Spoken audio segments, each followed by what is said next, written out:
नमस्कार मित्रमैत्रिणींनो, स्वामी समर्थ. महाभारत घडून गेल्यानंतर द्रौपदीचा पश्चाताप. चला तर मग व्हिडिओला सुरुवात करूया. महाभारत युद्ध झाल्यानंतरचे दृश्य खूप हृदयद्रावक होते. 18 दिवसांच्या युद्धाने द्रौपदीला 80 वर्षांसारखे केले, शारीरिक रूपाने आणि मानसिक रूपाने सुद्धा.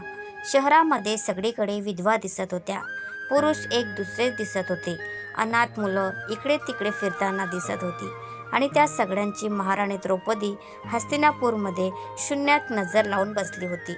तेवढ्यात श्रीकृष्ण तिथे आले. द्रौपदी भगवान श्रीकृष्णांना पाहून त्यांच्याकडे जाते. श्रीकृष्ण तिच्या डोक्यावर हात ठेवतात आणि तिला मनसोक्त रडू देतात. थोड्या वेळाने तिला समोर बसवतात. तेव्हा द्रौपदी श्रीकृष्णाला म्हणते, हे सगळं काय झालं? असा तर मी विचारसुद्धा केला नव्हता.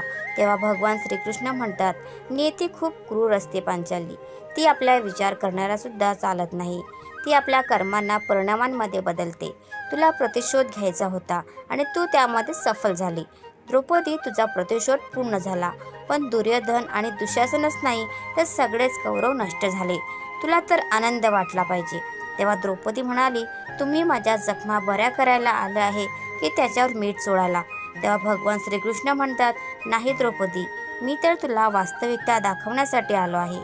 आपल्या कर्मांच्या परिणामांना आपण दूरपर्यंत पाहू शकत नाही आणि तेव्हा समोर येतात तेव्हा आपल्या हातामध्ये काहीच शिल्लक नसतं. तेव्हा द्रौपदी म्हणाली की या युद्धासाठी मी एकटीच जबाबदार आहे का? तेव्हा श्रीकृष्ण म्हणाले, नाही द्रौपदी, तू स्वतःला इतकं महत्त्वपूर्ण समजू नको, पण तू तुझ्या कर्मामध्ये एवढी दूरदर्शिता ठेवली असती तर तुला स्वतःला एवढा त्रास झाला नसता. तेव्हा द्रौपदी म्हणाली, मग मी काय करू शकत होते? तेव्हा श्रीकृष्ण म्हणाले, तू खूप काही करू शकत होतीस. जेव्हा तुझे स्वयंवर झाले तेव्हा तू कर्णाला अपमानित केले नसतेस तर आणि त्याला प्रतियोगितेमध्ये भाग घेण्याची एक संधी दिली असती तर बहुतेक याचे परिणाम खूप वेगळे असते. त्यानंतर कुंतीने जेव्हा तुला 5 पतींची पत्नी बनण्याचा आदेश दिला तेव्हा त्याचा तू स्वीकार केला नसतास तर परिणाम खूप वेगळे असते. त्यानंतर तू तुझ्या महालामध्ये दुर्योधनाचा अपमान केला की आंधळ्यांचा पुत्र आंधळाच असतो असे म्हटले नसती तर तुझे शील हरण झाले नसते. तेव्हाही बहुतेक परिस्थिती खूप वेगळी असती. आपले शब्दसुद्धा आपले कर्म असतात आणि आपल्याला आपला प्रत्येक शब्द बोलण्यापूर्वी विचार केला पाहिजे. त्याचे दुष्परिणाम फक्त स्वतःलाच नाही तर आपल्या संपूर्ण कुटुंबाला दुःखी करत आहे. आपल्याला आपला प्रत्येक शब्द बोलण्यापूर्वी विचार करणे खूप गरजेचे असते, नाहीतर त्याचे दुष्परिणाम फक्त स्वतःलाच नाही तर संपूर्ण कुटुंबालाच दुःखी करतात. या जगामध्ये माणूसच असा एकमेव प्राणी आहे ज्याचं विष त्याच्या दातांमध्ये नाही तर शब्दांमध्ये आहे. त्यामुळे शब्दांचा वापर विचार करून करावा. अशा शब्दांचा वापर करा ज्यामुळे कोणाच्याही भावना दुखावणार नाही.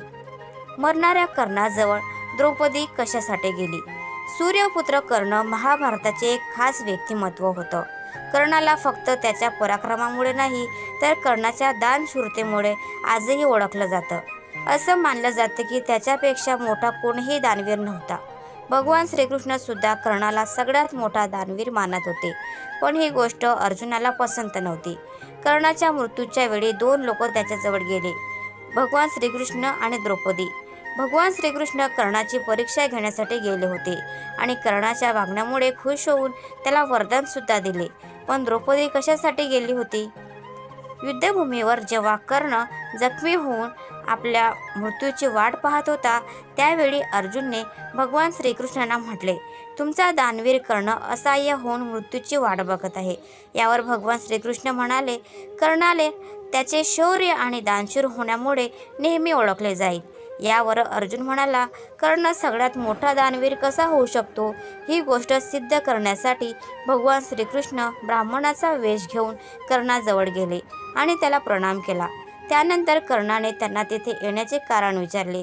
तेव्हा ब्राह्मण म्हणाला की मी तुझ्याकडून काहीतरी दान मागण्यासाठी आलो आहे, पण तुझी अशी अवस्था पाहून आता काहीही मागणार नाही, कारण तू अशा अवस्थेमध्ये काय देऊ शकणार?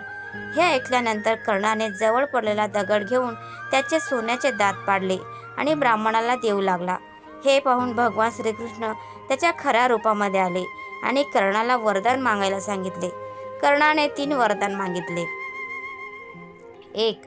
त्यातील पहिलं वरदान यामध्ये कर्णाने त्याच्याबरोबर झालेल्या अन्यायाची आठवण काढून पुढच्या जन्मामध्ये भगवान श्रीकृष्णाने त्याच्यासारख्या लोकांचे कल्याण करावे असे सांगितले.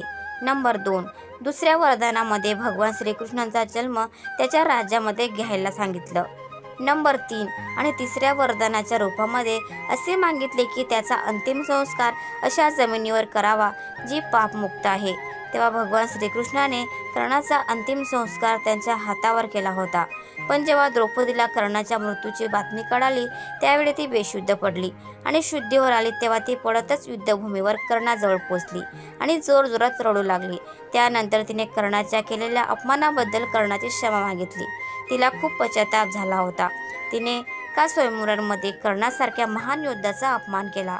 तर मित्रांनो, तुम्हाला आजचा व्हिडिओ जर आवडला तर व्हिडिओला लाईक नक्की करा आणि चॅनलला सबस्क्राईब करायला विसरू नका. धन्यवाद. Thanks for watching.